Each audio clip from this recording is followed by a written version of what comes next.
Okay, finally we're going to derive Riemann Curvature Tensor. And in this lecture, we're going to cover uh, the discussion of Riemann Curvature Tensor and Einstein Curvature Tensor and the principle of general covariance leading to GI equations, both in equation motion and the field equation. We have uh, written down the Riemann tensor without proof, and but now we're going to derive it. The first derivation uses the feature that the curvature measures the deviation from Euclidean relations. We discussed in chapter 6 that a particular relation for the two-dimensional curved surface, that's the angular excess epsilon of an infinitesimal polygon. The sum of the angular excess is the sum of the interior angle minus the Euclidean value, is the proportional to the Gaussian curvature, and epsilon equals k times sigma. Sigma is area of the polygon. We can generalize this to this two-dimensional curvature expression to a high-dimensional curved space. In this extension, the concept of parallel transport plays a central role. The second derivation uses the feature that the curvature causes the relative tidal forces. We're going to generalize the Newtonian deviation equation, which is saying that the acceleration of the separation per separation is given by the second derivative of the gravitational potential. Okay, and so to generalize to the GR equation, it's called equation of geodesic deviation. So now its second derivative with respect to curve parameter in terms of covariant differentiations. Okay, and it's proportional to the Riemann curvature. Now, in this generalization, the covariant differentiation plays an indispensable role in describing the relation, the relative separation of geodesic path. And the geodesic geometric meaning of this equation is the loss of Euclidean parallelism.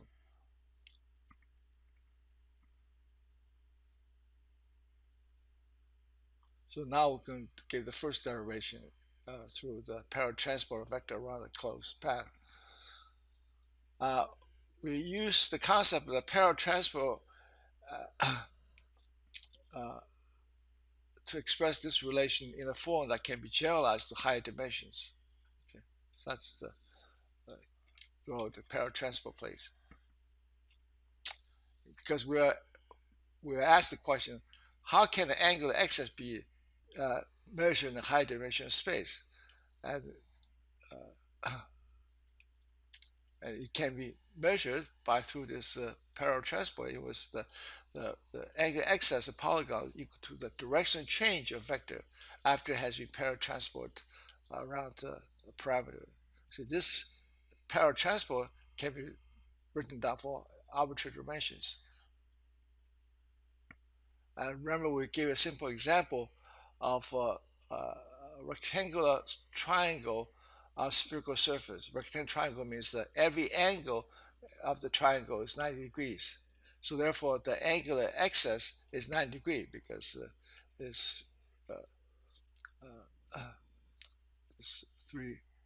270 degrees minus 180 is 90 degrees. Okay.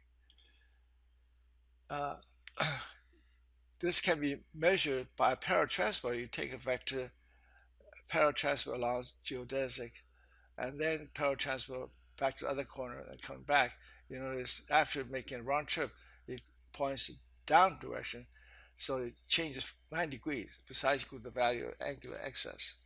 It can prove that in general that this is true for arbitrary angles, arbitrary polygons. This is true.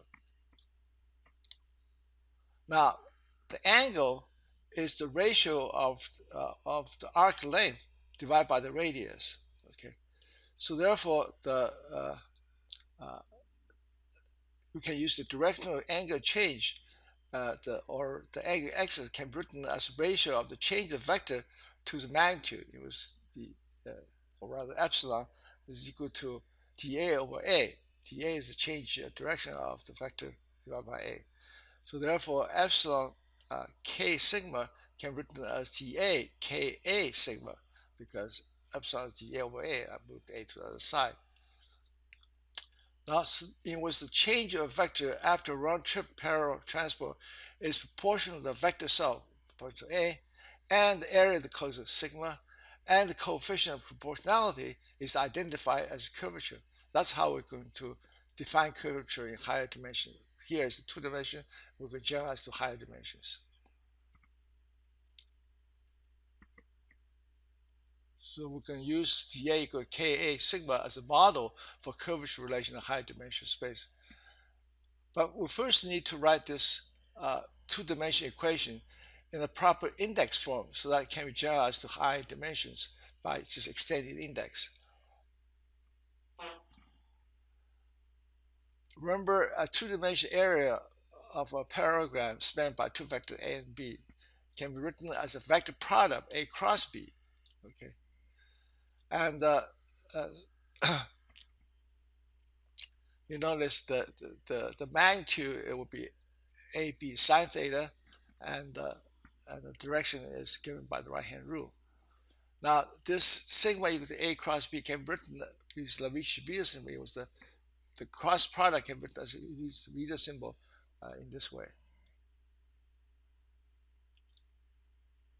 But still, this expression is not good for generalizations, because uh, uh, the sigma k is written in a high dimension space, okay?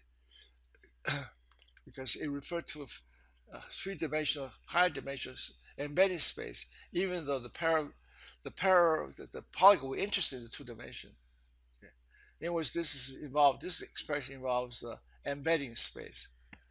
And for different number of dimensions, we need to use different kind of Levy symbol. For example, here it's three-dimensional, I have a Levy symbol with three indices. If I have to use 17 dimension, we have to use the Levy symbol with 18 indices. So that is just not very convenient. So therefore, we're going to define an area with a two-index object, okay, which is related to the sigma k we derived by contract another Christopher symbol, another Levi-Civita symbol. Okay, so sigma ij equals epsilon ijk, k is contracted, and the sigma k has the have a Levi-Civita symbol, so therefore I have a product Levi symbol, and I can use in the well-known identity.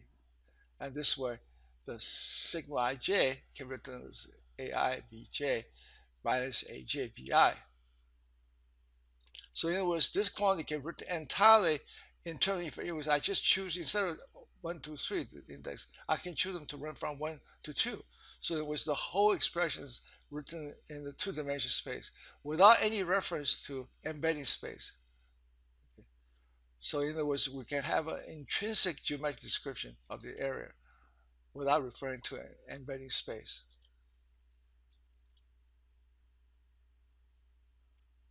So we're going to define an area in arbitrary dimension by this expression.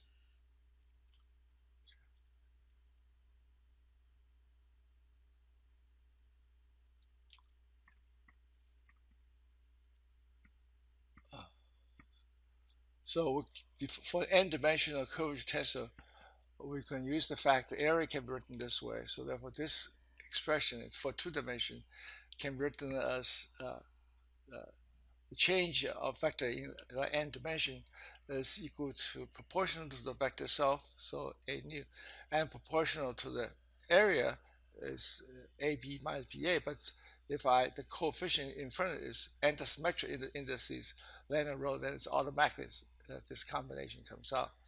So therefore, now we can define the curvature this way. If I paratransport a vector, and if the expression of the change of the vector should be proportional to the area, times the vector itself, and the coefficient in front of it is what we call curvature. The explicit calculation to find out what is this coefficient should be. And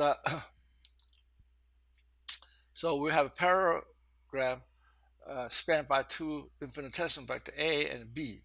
Okay, and the other side of the parallelogram is paratransport. A plus dA is paratransport vector of A, and B plus dB is paratransport B. This way.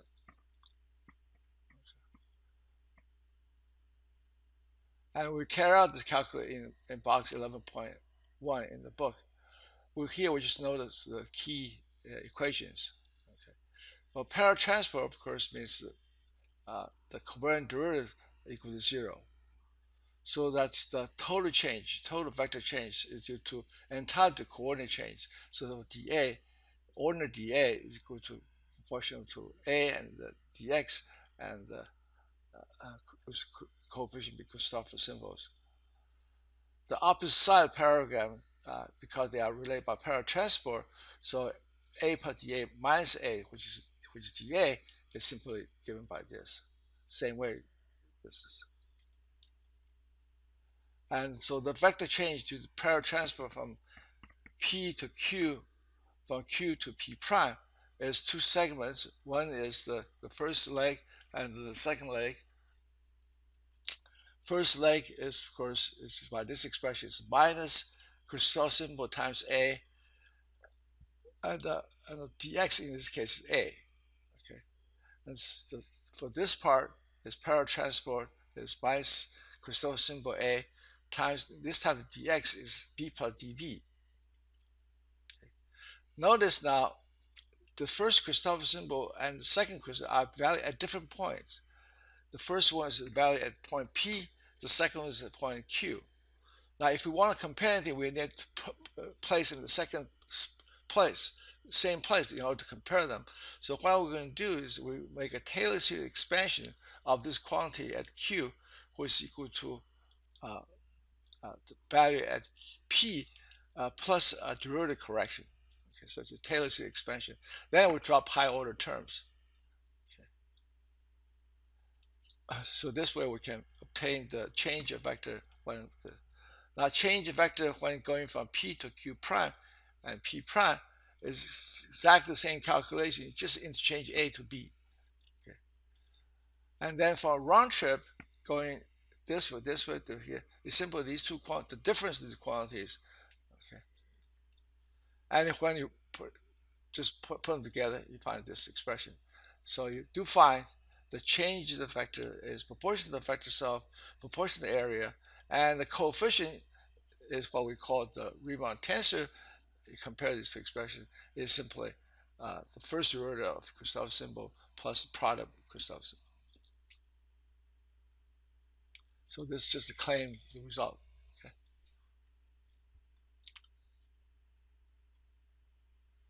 And we can comment about this derivation. Recall our break exercise showing that the so-called torsion-free space, the Christoffel symbol is symmetric with respect to interchange of the lower two indices. And we derive this by starting with the fact that the covariant derivative acting on a scalar function is commutative, in which I can covariant differentiate d nu and then d mu, same as d mu d nu. And of course, this relation, by taking the other side, can be written as a commutator of the covariant derivative acting on the scalar function. So therefore, commutator of covariant derivative acting on scalar function is 0, vanishes.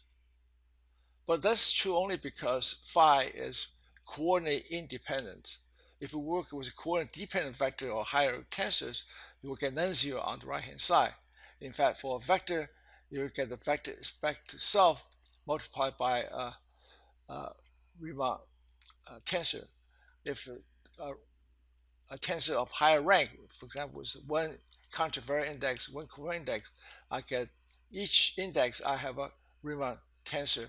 For the contravariant index, I have a plus sign. For the covariant derivative, because lower index I have a minus sign, and this is true in general. And just by looking at the form, you can sort of suggest that these mathematical results are closely related to the parallel transport of vector or tensor over a closed path. Okay, and we're going to explain that the more we'll see that more easily when we're using so-called the minimal substitution rule, which will be derived next part of this lecture.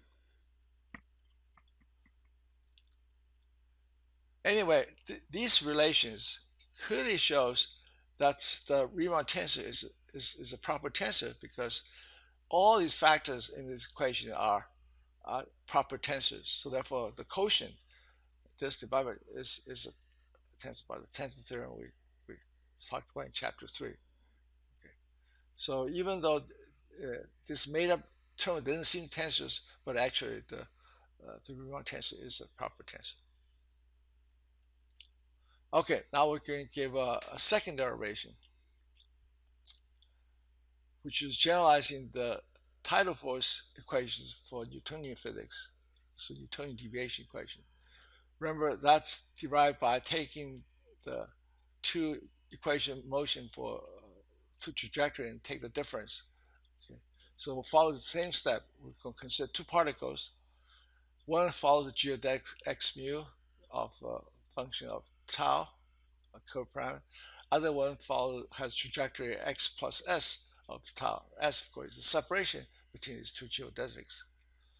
And so one is geodesic equation, the other one's another. So these both are geodesic equation for these two trajectories. So if you want to have a picture, you have two parallel, two geodesics start with being parallel and separate by s, and the separation will change as they proceed. Okay.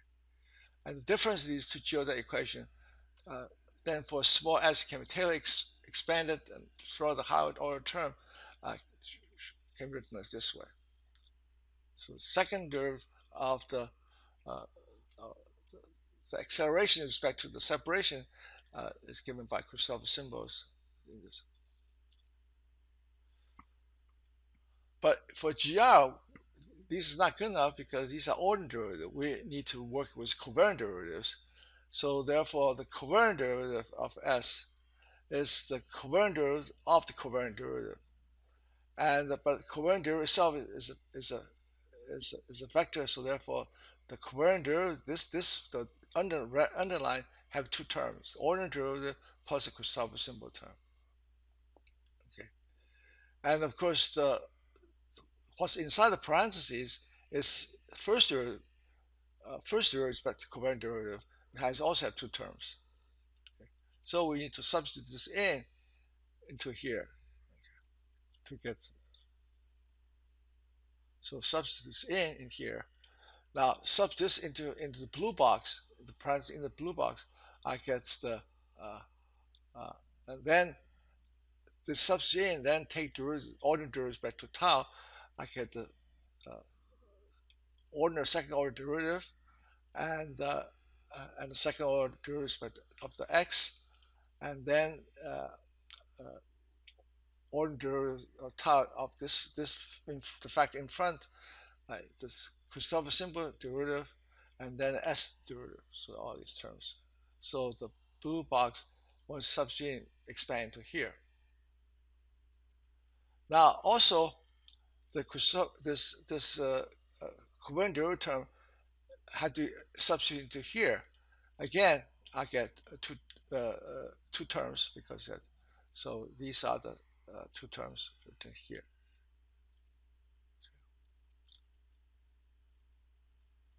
Now, the ordinary derivative of s back to tau, we already got them by taking the difference of the geodesic equation. So I can this substitute into here. And the secondary of the x can relate to Christoffel symbol by its own geodesic equation. Okay.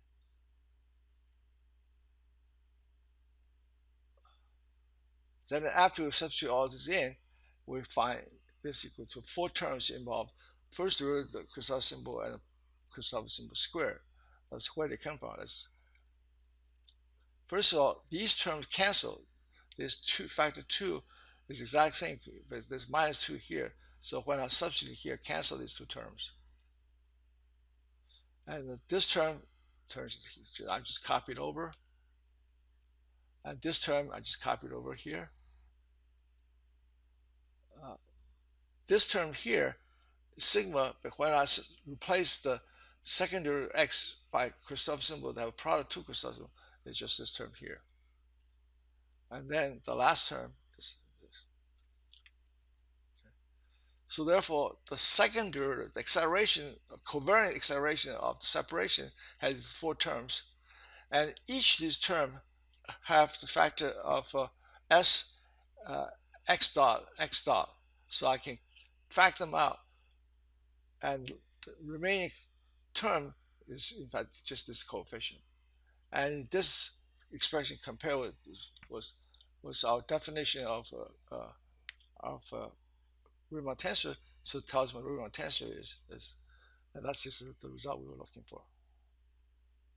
So that's another derivation of Riemann tensor in terms of Christoph symbols.